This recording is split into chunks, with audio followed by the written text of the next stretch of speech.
Week 11 of the NBA left a bad taste in a lot of fantasy managers' mouths. Major stars went down this week, timelines got pushed back for people who were expecting to be back, and suddenly a lot of rosters are in trouble. But don't worry, that's where this week matters even more. I've got 5 players this week that need to be on your radar right now. Most of them are rostered in under 10% of fantasy leagues out there, meaning they're still sitting on waiver wires in almost every single format. We are now past the halfway mark of the season. This is a stretch where smart pickups separate playoff teams from everyone else. So let's get into the video. Welcome back to The Corner, your #1 destination for everything fantasy basketball related. Every single week, I'm giving you waiver targets, trade advice, sleeper picks, and everything you need to stay one step ahead of your fantasy league. If you have been enjoying the content here on the channel, make sure to subscribe and turn on notifications so you never miss a single upload. Let's get into it. We're officially past the halfway point of the season, and now we're in the crunch zone. Every single move matters from here on out, whether you're chasing a buy or trying to get a lock in for a playoff spot. Today, I've got 5 names that can help you stay ahead of your league and make that push right now. First on the list, we have Jake, and this is a name that might not jump off of the page right away, but the situation around him is quietly lining up in his favor. Jake has played solid basketball all the season, but his production has came in waves and mostly was dependent on opportunity. Right now, the opportunity is starting to open up once again. Austin Reeves is expected to miss some time with the calf injury that he sustained, and we've seen all around the league that calf injuries are not something teams are rushing players back from anymore. We've already seen bigger names like Wemby and Valanciunas deal with lingering calf issues this season, so it would not surprise me at all if Reeves misses more time than initially expected. With Reeves sidelined, Jake steps into a clearer role where he can soak up minutes and touches in the Lakers system, especially with the second unit. I do not want to oversell this. I am not expecting Jake to be a superstar or suddenly drop 40 to 50 fantasy points every single night, especially if LeBron and Luka are both playing and are healthy.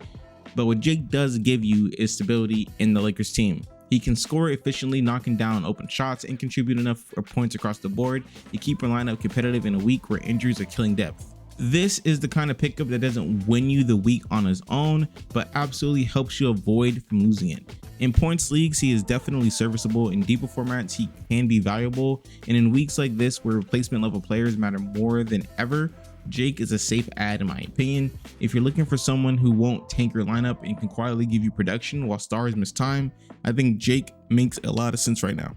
Next up on this list, we have Bilal, and honestly, this season has been rough across the board for the Wizards, and that includes him.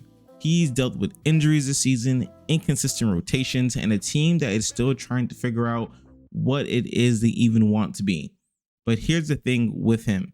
Every time he's actually on the floor, he finds a way to contribute. It might not always be in a flashy way, but the production is there when the minutes are there. Right now, that door is opening up once again. Keyshawn George is dealing with a hip injury, and if that injury costs some more time, that's going to mean more run for Bilal in the long run.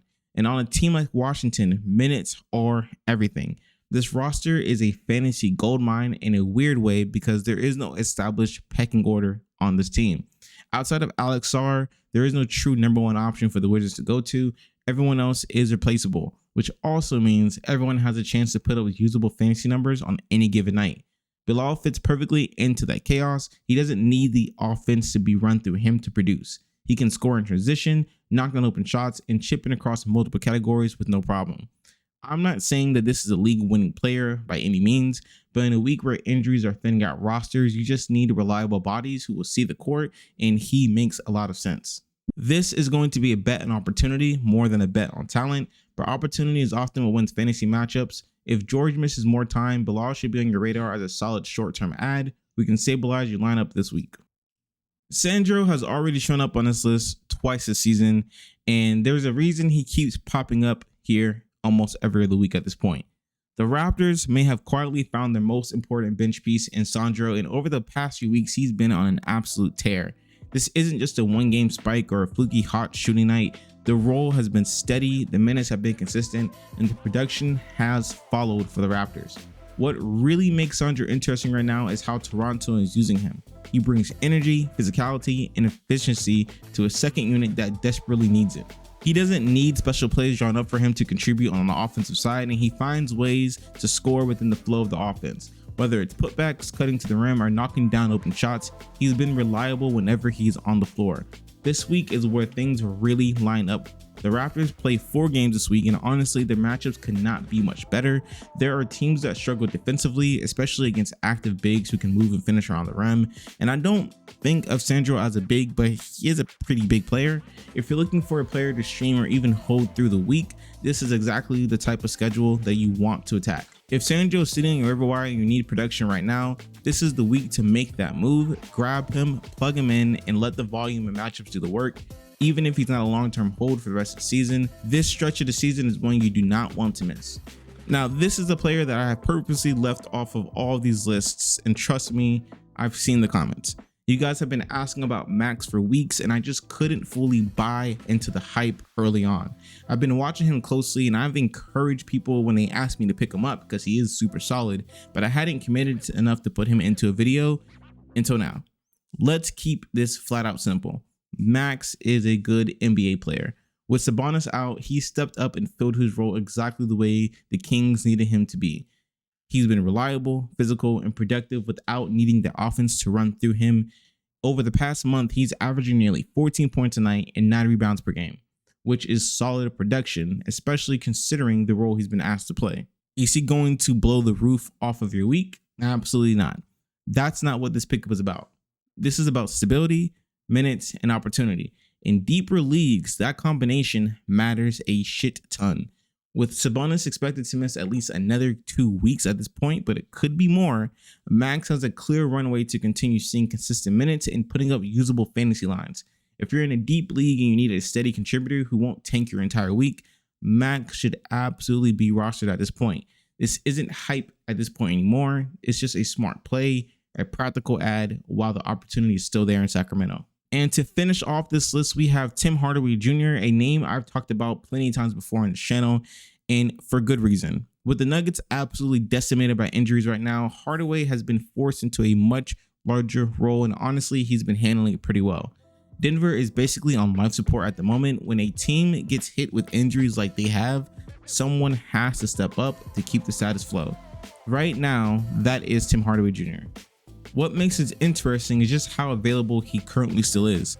Hardaway is only rostered in about 7% of ESPN leagues, which means he's sitting on waiver wires in almost every single format. That is absolutely wild to think about when you consider the current situation that's happening in Denver.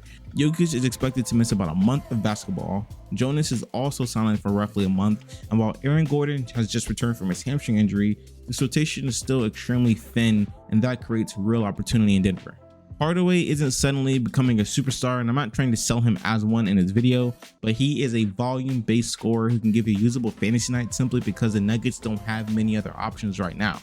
When minutes and shot attempts are forced into a player's hands, that's something we need to pay attention to when it comes to fantasy basketball. This is a classic short-term opportunity play. You take advantage of the injuries, ride the production while it's still there, and be ready to pivot once Denver starts to get healthier again.